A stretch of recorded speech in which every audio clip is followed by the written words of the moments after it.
the world was still reeling from the horrors of a catastrophic bloodletting that our nations resolved should never be repeated. A decision profound in wisdom, magnanimous in intent, and bold in ambition was made so that the General Assembly would become the main deliberative, policymaking, and representative organ of the United Nations. A decision that manifested no less than the very strength and courage of our convictions. By giving equal voice to the sovereign nations of the world, the founders of the United Nations pursued a vision of a more democratic world predicated on the dictates of equity and justice. This was a vision that consigned to the past the predations of the strong of the weak, the strong over the weak, of the rich and powerful over the poor and the marginalized, and of the big powers over the rest. That vision, in my opinion, has been utterly shattered to pieces. Today, we find that the major powers and those that aspire to greater international status are increasingly casting the United Nations aside for smaller, supposedly more efficacious platforms. As the powers that be continue to pay lip service to the imperative of multilateralism, we see the emergence of minilateralism instead, effectively becoming fragmented configurations of power. Mr. President, we are living in a deeply polarized world. We are seeing major power rivalry unfolding with consequences that will negatively impact nations, especially the smaller ones in the regions of conflict. The upshot is that we are confronted with a geopolitical and geostrategic dilemma. While the major powers continue to assure that a binary choice is not being imposed, the reality for many is that it is the only choice offered. Unchecked, this will ultimately lead once again to a world where the masses are unrepresented, where the few rule over the many, and the many resent the few. The lofty ideals and principles enshrined in the UN Charter call upon nations to resolve their disputes through peaceful means and refrain from the threat or use of force against the territorial integrity and sovereignty or political independence of any state. We condemned unequivocally the Russian invasion of Ukraine.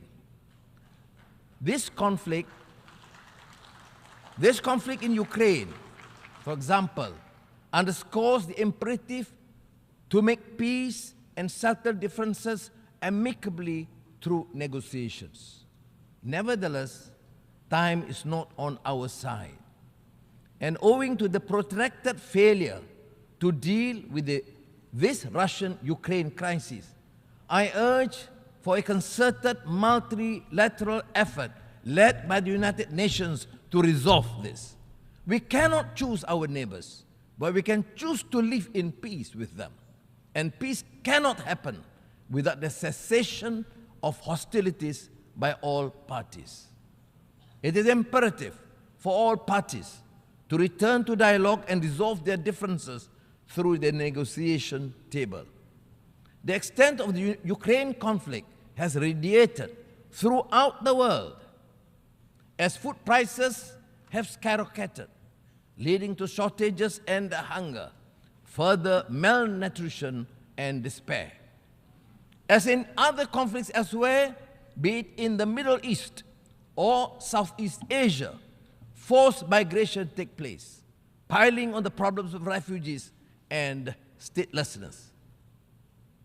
Mr. President, in the Middle East, the politics of dispossession continues with a vengeance, with more illegal settlements being built, stripping Palestinians of land that rightly belongs to them.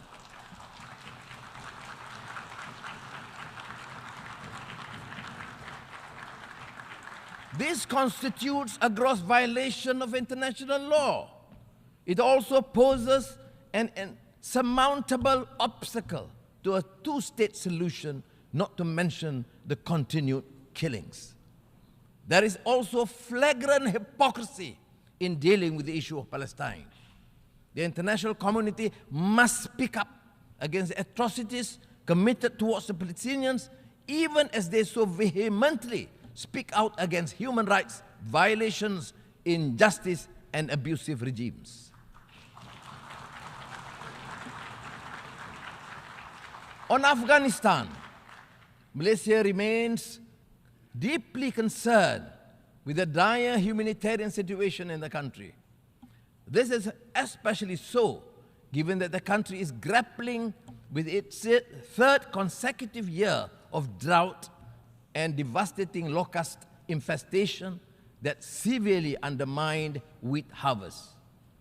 On our part, Malaysia is committed to continue its existing people-to-people relations with Afghanistan, including through the provision of humanitarian aid. However, we remain resolute and firm in our call on the authority of Afghanistan to reverse their exclusionary and discriminatory policies against women and girls. Denying their right to go to school is a violation of the teachings of Islam, not to mention the UN Charter and the multilateral framework of human rights. They are also profoundly detrimental to the future of Afghanistan. Mr. President, we are deeply horrified by the continued post-coup violence and instability in Myanmar. This is currently among Southeast Asia's and ASEAN's biggest strategic and humanitarian challenges in recent years.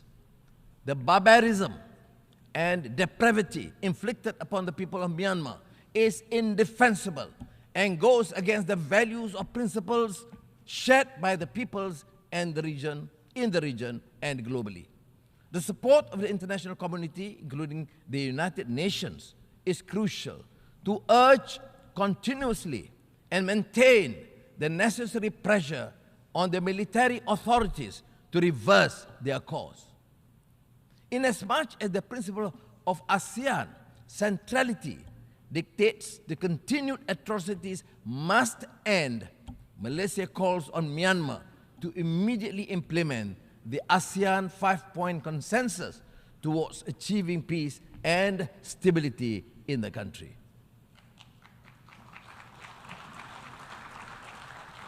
ASEAN is navigating the rivalry between the major powers in the Asia-Pacific. Malaysia believes that any strategy undertaken should neither start nor exacerbate a race for dominance. Instead, such strategies should contribute to peace and stability, security and prosperity in the region. Mr. President, scientists have confirmed that the world has just experienced its hottest summer in history. We have heard Secretary General Guterres gravely declare that climate breakdown has begun.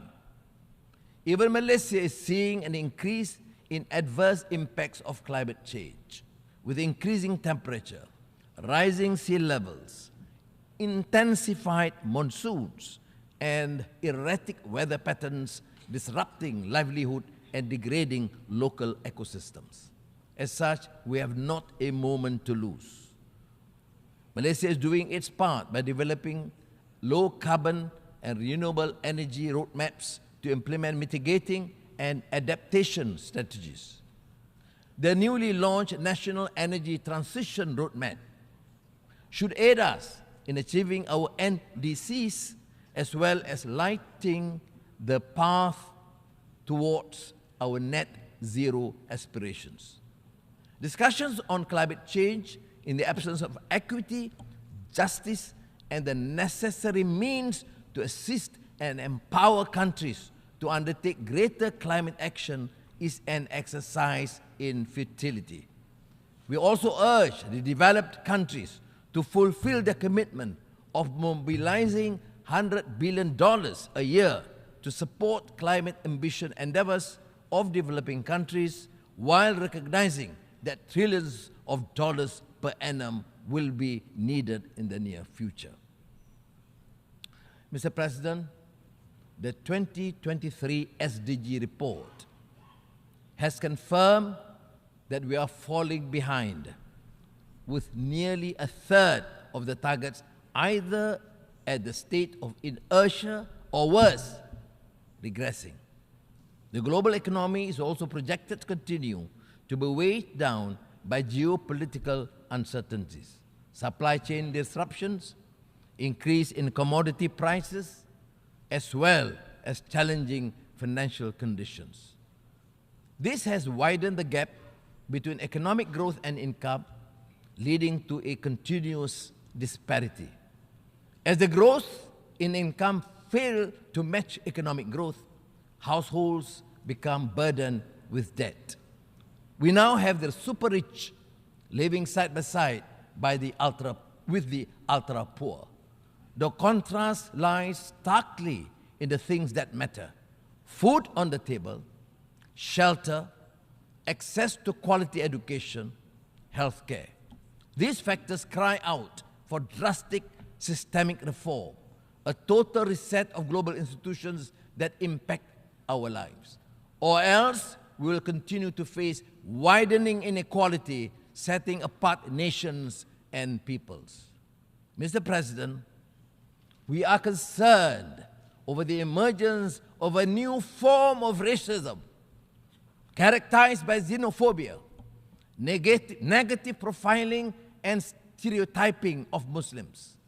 This is manifested in an alarming trend of hatred, intolerance, and acts of violence against Muslims and their sanctities. We are appalled by the legitimization of these acts under the feeble defense of human rights. Quran burnings are nothing but a clear Islamophobic act intended to incite hatred.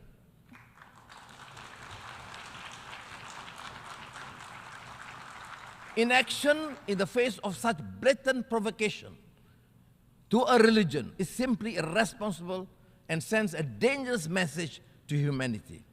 We must embody the values of acceptance, tolerance, and mutual respect.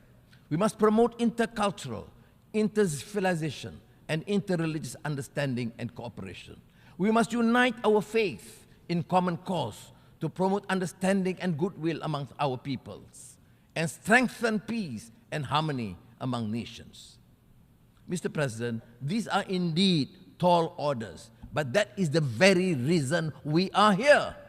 I truly believe that no challenge, however formidable, is insurmountable if we secure the collective commitment of this global community, the member states of this august institution. What we need is trust and the conviction to make the world a better place. The will to work together on a platform of consensus and solidarity. Early this year, I introduced Malaysia Madani, a vision built on the pillars of core values that we believe are indispensable in any harmonious, thriving, and peaceful society. Compassion, ihsan and rahmah, respect, trust and amana, innovation, prosperity, and sustainability. These basic principles and moral values also apply in the context of our relations with other countries. Whether it is G7 or G20 or G77 or APEC or the world's largest FTA, there is no denying that multilateral collaboration is the sine qua non for any effective and sustainable resolution to the crises that the world is beset with. In this regard, it bears stressing that Malaysia's commitment to the UN and the multilateral system is born out of the strong conviction that all countries, no matter how big or small, rich or poor, strong or weak, have a common responsibility towards creating a better world for tomorrow.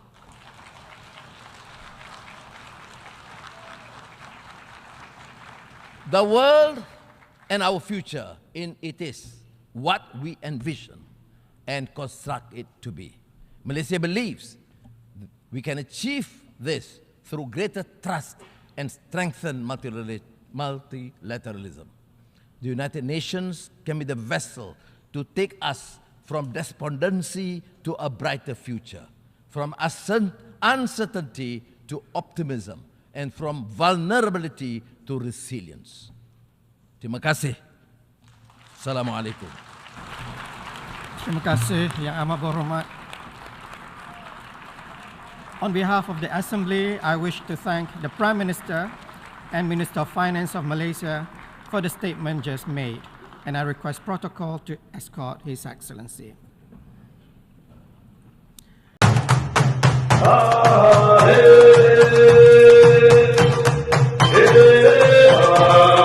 This is Adaka Africa, bringing you the latest.